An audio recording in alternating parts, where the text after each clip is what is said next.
When Eddie told Elvis, "I can dance just as good as you," there was nothing but pure excitement in his little heart. But Elvis's reaction in that moment would turn this innocent declaration into a memory that would live forever in Eddie's heart and everyone who witnessed it. Eddie Martinez was a spirited 8-year-old boy whose heart beat to the rhythm of Elvis Presley's music. Living in a small town in Mississippi called Graceland Heights, he spent countless hours in his bedroom, spinning around and practicing dance moves, while Elvis's songs played on his mother's old record player. The room was filled with Elvis memorabilia, posters covering every inch of the walls, a collection of vinyl records stacked neatly in the corner, and even a small replica of Elvis's famous white jumpsuit hanging in his closet. The young boy had memorized every twist, every hip shake, and every signature move that made the king of rock and roll legendary. Eddie would spend hours watching grainy footage on their old television set,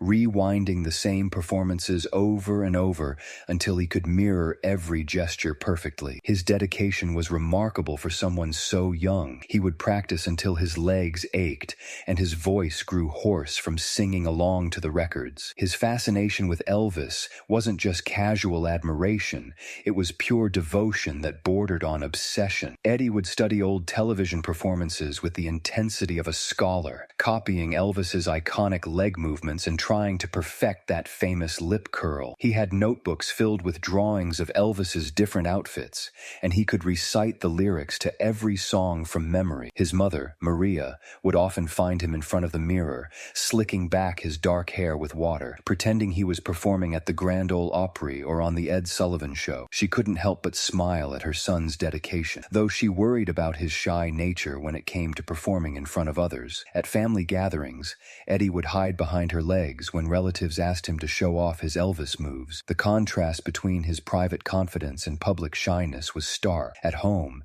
he was a miniature rock star, but around strangers, he became quiet and reserved. The opportunity that would change Eddie's life forever came in the form of a school talent show announcement that appeared on the bulletin board outside his third-grade classroom. When his teacher, Mrs. Henderson, mentioned that the annual talent competition was approaching and encouraged students to participate, Eddie's eyes lit up with possibility. The poster displayed in bright, colorful letters promised prizes for the best performances and invited families to attend what would be the biggest event of the school year. For weeks leading up to the announcement, Eddie had been practicing his Elvis routine in secret, perfecting every move until he could perform it flawlessly. He had created an entire choreographed performance, complete with dramatic entrances and exits, carefully timed to match the rhythm of his favorite Elvis song. This was his chance to show everyone what he could do, to transform from the quiet kid in the back of the classroom into someone special. At home that evening,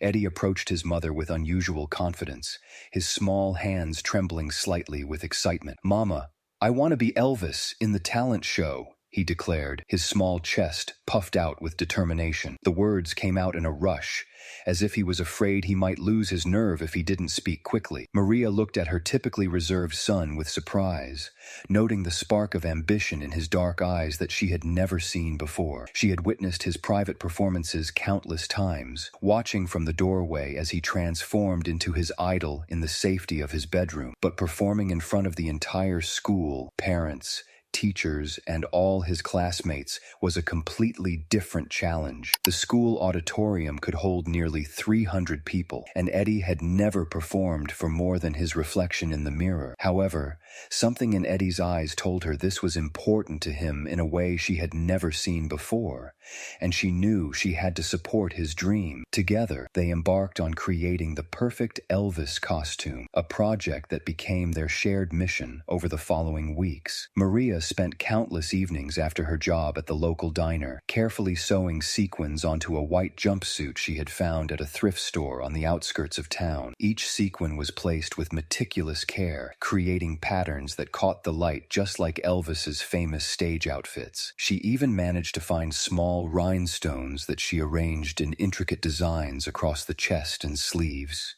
Meanwhile, Eddie practiced his routine with increasing intensity and focus. He would spend hours perfecting his moves, making sure every gesture captured the essence of his idol. He practiced his lip curl in the bathroom mirror, worked on his hip movements in the living room, and rehearsed his arm gestures while walking to school. The anticipation built day by day as the talent show approached, creating a mixture of excitement and nervous energy that seemed to electrify the entire household. On the night of the performance, the school auditorium buzzed with an energy that seemed to vibrate through the very walls of the building. Parents filled the seats, many arriving early to secure the best views for their children's moments in the spotlight. Cameras flashed constantly as families captured memories, and the air was thick with anticipation and the scent of the popcorn being sold in the lobby. Backstage, which was really just a converted classroom behind the stage, Eddie stood in his sparkling white jumpsuit, his hair perfectly styled with enough gel to withstand a hurricane. The sequins on his costume caught the fluorescent lights, creating tiny sparkles that danced across the walls. He was feeling a mixture of nerves and excitement that made his stomach flutter like butterflies performing their own aerial dance routine. Other children bustled around him, some practicing last-minute routines, others peeking through the curtains to spot their families in the audience. As he waited for his turn, Eddie could hear the other performances through the thin curtain that separated backstage from the main auditorium. There were singers whose voices warbled with nervousness, dancers whose shoes tapped rhythmically against the wooden stage floor, and even a young magician who drew gasps and applause from the audience with his card tricks and rabbit-from-a-hat routine. Each performance seemed more polished than the last, and Eddie couldn't help but wonder if his Elvis impersonation would measure up to the talent being displayed. With each act that took the stage, his anticipation grew stronger, building like pressure in a balloon ready to burst. He closed his eyes and pictured himself on stage, moving to the music, just like Elvis did in all those old recordings, feeling the rhythm flow through his small body like electricity. He imagined the audience clapping along, their faces lit up with joy and wonder as he brought the king of rock and roll back to life, if only for a few magical minutes. When Mrs. Henderson finally called his name, Eddie took a deep breath and stepped onto the stage. The bright lights momentarily blinded him, but as his eyes adjusted, he could see the sea of faces looking up at him expectantly. For a moment, doubt crept into his mind, but then the familiar opening notes of Hound Dog began to play through the sound system. Something magical happened as the music filled the auditorium. Eddie felt the rhythm take over his body, and all his practiced moves came naturally. He swiveled his hips, pointed his finger, and moved across the stage with the confidence of someone much older. The audience began to respond, clapping along and cheering as the young boy brought Elvis's energy to life. But then, in a moment that would become legendary in their small town, something unexpected occurred. As Eddie was mid-performance, striking one of Elvis's famous poses, a commotion started in the back of the auditorium. Whispers spread through the crowd like wildfire, and people began turning in their seats to look toward the entrance. Eddie continued dancing, unaware of the disturbance, but the energy in the room had shifted dramatically. Parents were standing up, some pointing toward the back, others reaching for their cameras with trembling hands. The buzz of excitement grew louder, threatening to overshadow Eddie's performance entirely. Then, as if in a dream, a figure emerged from the shadows at the back of the auditorium. Tall, dressed in a black leather jacket with perfectly styled dark hair, the unmistakable silhouette of Elvis Presley himself began walking down the aisle. The crowd erupted into a mixture of gasps, screams, and thunderous applause that seemed to shake the very foundations of the small school building. Eddie, still focused on his performance, didn't immediately notice what was happening behind him. He was lost in the music, completely absorbed in bringing his idol's spirit to life on stage. It wasn't until he heard his name being called from the audience that he turned around, and what he saw nearly made his small heart stop beating. There, walking toward the stage with that famous smile, was Elvis Presley himself. Eddie's mouth fell open, and for a moment, he forgot how to breathe. This couldn't be real. His hero, the king of rock and roll, was actually here in his school auditorium, watching him perform. Elvis climbed the steps to the stage with graceful ease, his presence commanding the attention of every person in the room. He approached Eddie with warmth in his eyes, and the young boy felt as though he was living in the most incredible dream imaginable. The music had stopped, but the energy in the room was electric with anticipation. "Well, well," Elvis said, his voice carrying that familiar Southern charm that had captivated millions. "I heard there was a young man here who could dance just like me." He knelt down to Eddie's level, bringing himself eye to eye with the star-struck boy. "What's your name, son?" Eddie's voice came out as barely a whisper. "Eddie, sir. Eddie Martinez." His hands were shaking, not from nervousness but from pure excitement. He couldn't believe this was actually happening. Elvis smiled and stood back up, looking out at the captivated audience before returning his attention to Eddie. "Well, Eddie Martinez, I've been watching you from back there, and I have to say, you've got some pretty impressive moves." The crowd cheered at Elvis's words, but he raised his hand for quiet. "But you know what? I think we should find out who really dances better. What do you say?" In that moment, with hundreds of eyes watching and his childhood hero standing right beside him, Eddie felt a surge of pure childhood confidence. The nervousness melted away, replaced by the kind of fearless enthusiasm that only children possess. He looked up at Elvis, his eyes sparkling with mischief and excitement. "I can dance just as good as you," Eddie declared, his small voice carrying across the silent auditorium. The audience held its collective breath, unsure of how the king would respond to such a bold challenge from an 8-year-old boy. But Elvis's reaction was not what anyone expected. Instead of being offended or dismissive, his face broke into the widest, most genuine smile anyone had ever seen. He threw back his head and laughed with pure delight, a sound that filled the auditorium with warmth and joy. "Is that so?" Elvis asked, his eyes twinkling with amusement. "Well then, Eddie Martinez, I think it's time we settled this once and for all." He turned to the person operating the sound system. "Could you start that music over from the beginning?" What happened next would become the stuff of legend in their small town. As the opening notes of Hound Dog began to play once again, Elvis and Eddie stood side by side on the stage. But instead of competing against each other, something beautiful began to unfold. Elvis started with his signature moves, but he performed them slowly, exaggerating each motion so that Eddie could follow along. The young boy, still in shock but determined to keep up, began copying every movement. When Elvis swiveled his hips, Eddie swiveled his. When Elvis pointed to the crowd, Eddie pointed too. When Elvis did his famous leg shake,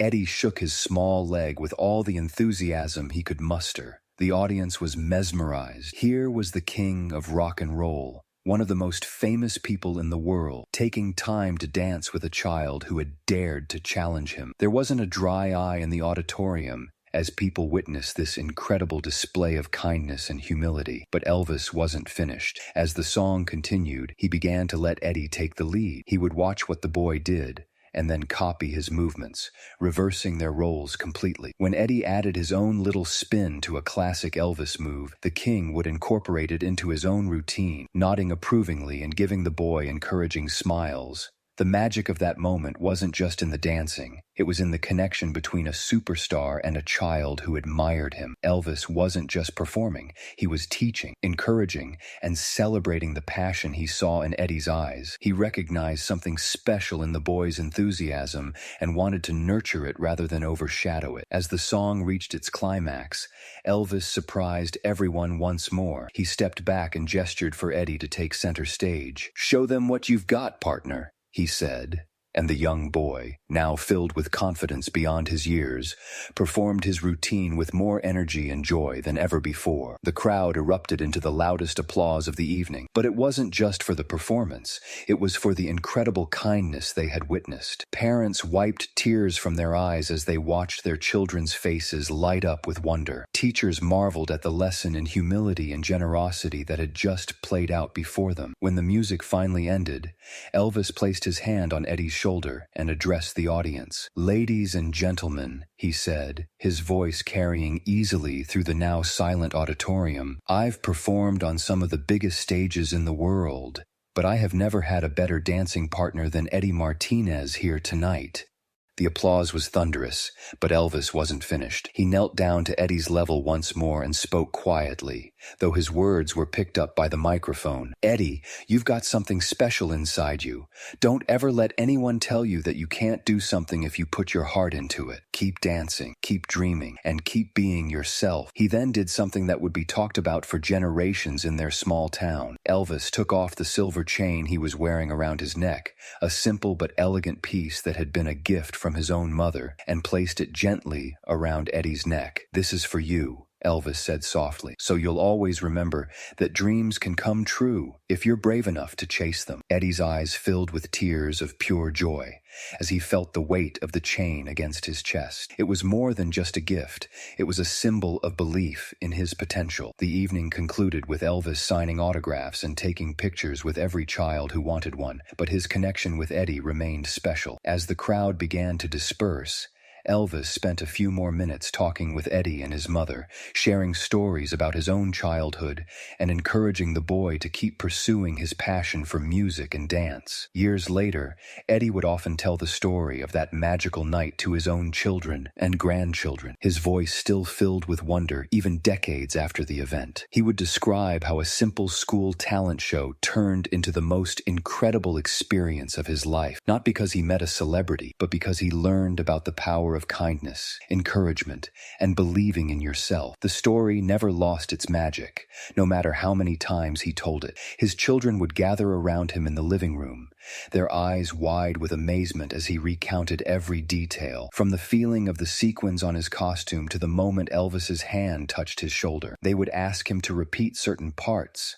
particularly the moment when he boldly declared he could dance as well as the king himself. Eddie would always smile at that part, remembering the pure courage that had filled his 8-year-old heart. The silver chain that Elvis gave him became Eddie's most treasured possession, more valuable to him than any trophy or award he would later receive. He wore it every time he performed throughout his life, feeling its weight against his chest like a constant reminder of that extraordinary night. The chain became a symbol, not just of Elvis's generosity, but of the moment when Eddie learned that dreams were not just fantasies, but possibilities waiting to be seized. He went on to become a successful dancer and choreographer, traveling the world and performing on stages that the 8-year-old Eddie could never have imagined. He worked with famous musicians, appeared in movies, and even opened his own dance studio. Throughout his career, he always credited that one special evening as the moment that changed everything for him, the night that transformed a shy boy into someone who believed in his own potential. But perhaps the most beautiful part of the story wasn't just about Eddie's success. It was about the lesson that Elvis taught everyone that night. He showed that true greatness isn't measured by fame or talent alone,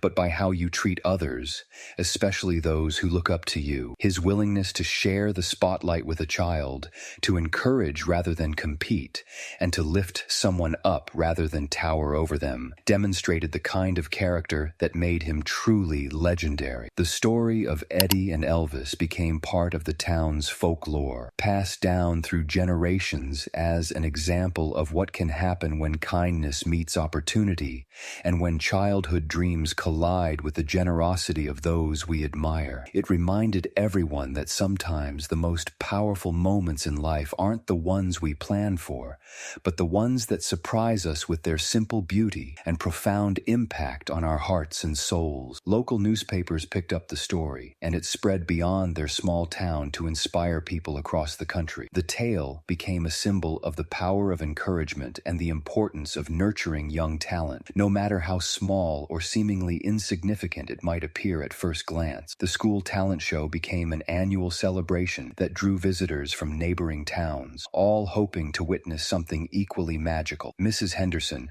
who had organized that first life-changing event, often told new teachers about the night when Elvis Presley himself graced their humble auditorium and reminded everyone that true greatness comes from lifting others up rather than standing above them.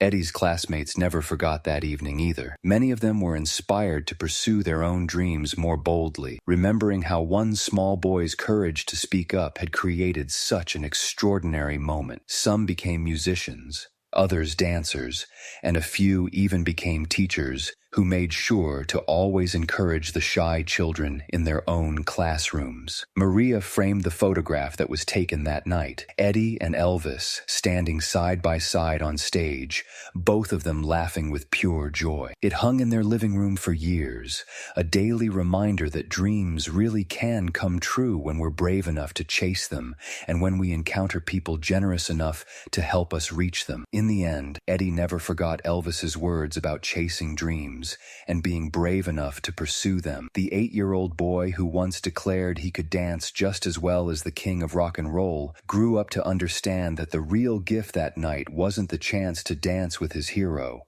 It was the lesson that heroes are made not just by their talents, but by their hearts, their kindness, and their willingness to see potential in others, especially in the wide-eyed dreams of a child. The legacy of that night continued to ripple outward through the years. When Eddie established his dance studio, he made sure it was accessible to children from all backgrounds, offering scholarships to those who couldn't afford lessons. He remembered what it felt like to have someone believe in him when he was small and uncertain, and he was determined to pass that gift forward to the next generation. Every year, on the anniversary of the talent show, Eddie would return to his old elementary school to speak to the current students. He would tell them about the night that changed his life and encourage them to be brave with their own dreams. The school even established the Eddie Martinez Courage Award, given annually to a student who showed exceptional bravery in pursuing their passions, just like that little boy in the sparkling jumpsuit who dared to challenge the king of rock and roll.